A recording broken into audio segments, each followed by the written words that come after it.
Dhamtari deluxe TV ने ठाना है शहर की हकीकत से जनता को रूबरू कराना है। धमतरी को स्वच्छ रखते हुए सुंदर बनाने की नागरिक धर्म की जिम्मेदारी रहेगी हमारी सार्थक मुहिम। पारदर्शीपूर्ण प्रशासनिक व्यवस्था जनमानस को उपलब्ध कराने अपनी भागीदारी सुनिश्चित कराने धमतरी डीलक्स टीवी समाचार रहेगा सदैव प्रतिबद्ध। भ्रष्टाचारियों की राज माफियाओं की साज वास्तविकता की प्रमाणित काज सुधीर गुप्ता के साथ धमतरी डीलक्स टीवी बनेगी बेधड़क बुलंद बेखौफ आवाज।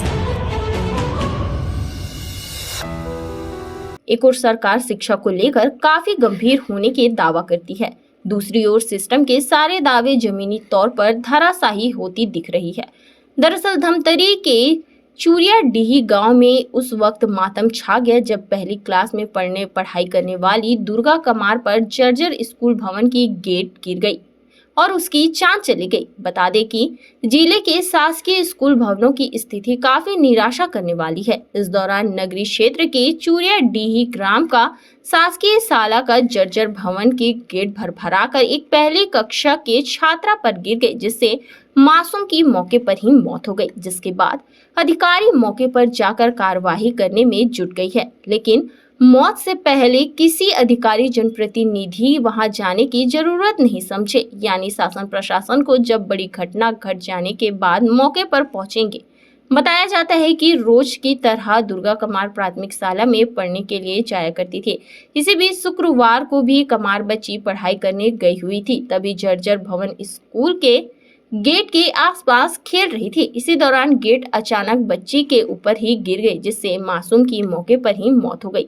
इधर लोगों ने इसका जिम्मेदार शासन प्रशासन को ठहराया है, क्योंकि प्रशासन को पता होते हुए कि यह शाला पहले से ही जर्जर स्थिति में है, उसके बावजूद शाला में कक्षाएं लगाई जा रही थी। घटना के बाद से इलाके में सनसनी मच गई। वहीं मृतका के परिवार में मातम छा गया है। आज 19 तारीख को लगभग 1:30 बजे प्राथमिक शाला चूरियापारा 19 नंबर पे मध्याह्न भोजन करने के तत्पश्चात एक बच्ची जो कि पहली कक्षा में अध्ययनरत थी, कुमारी दुर्गा सोरी, जो कि कमार बच्ची है, उसका खेलने के दौरान क्षतिग्रस्त जो आता है वो गिर जाने से उसके सिर पर चोट लगने से उसकी मृत्यु हो गई।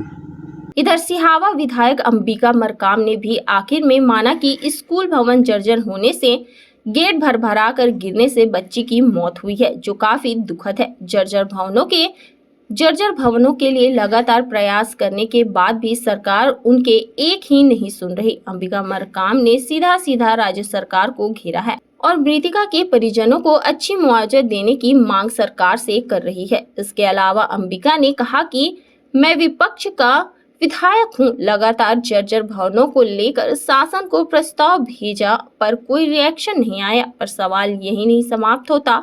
जो सिस्टम कहता है प्रदेश में शिक्षा को लेकर बेहतर स्कूल भवन देने के साथ अच्छी शिक्षा मुहैया करवाने के वादा करता है, वो अब कहाँ गया? यानी सारे वादे ऊपरी तौर पर हैं, जमीनी तौर पर खस्ता हाल है, जिसका प्रमाण चूरियाडीही शासकीय प्राथमिक शाला में देखने को मिला। उस क्षेत्र के विधायक तत्काल घटना स्थल जाने की बात कही, लेकिन घटना से पहले जायजा लेने जाना उचित नहीं समझे।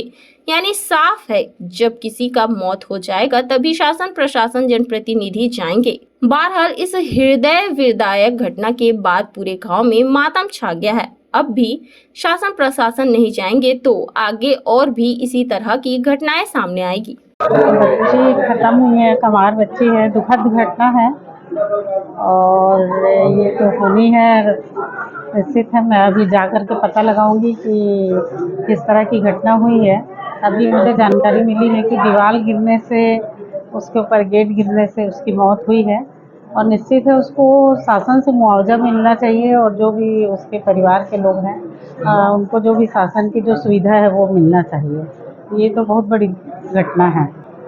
देखिए, अभी हम लोग को भी ये बहुत सारे आवेदन आए हैं कि आहता का निर्माण करना चाहिए, लेकिन अभी क्योंकि भारतीय जनता पार्टी की सरकार है और हम लोग पत्र लिख रहे हैं, अभी तक तो कोई मांग पूरी हुई नहीं है। लेकिन हमारा प्रयास रहेगा कि जहाँ जहाँ जर्जर स्थिति है वहाँ पर आहता का निर्माण हो, स्कूल भवन है वहाँ पर नया स्कूल भवन मिले। ये हम लोग लगातार प्रस्ताव भेज रहे हैं, क्योंकि भारतीय जनता पार्टी की सरकार है और हम लोग कांग्रेस के विधायक हैं। हम लोग का काम है प्रयास करना, और प्रयास लगातार हम कर। रोजाना धमतरी जिले की छोटी बड़ी खबरें पाने के लिए धमतरी डीलक्स टीवी समाचार के साथ जुड़े रहें। हर खबर पहले पाने के लिए हमारे YouTube channel Dhamtari deluxe TV को सब्सक्राइब कर बेल आइकॉन जरूर दबाएं। इसके साथ ही साथ हम आपको रोजाना धमतरी जिले की छोटी बड़ी खबरों से आपको रूबरू कराते रहेंगे।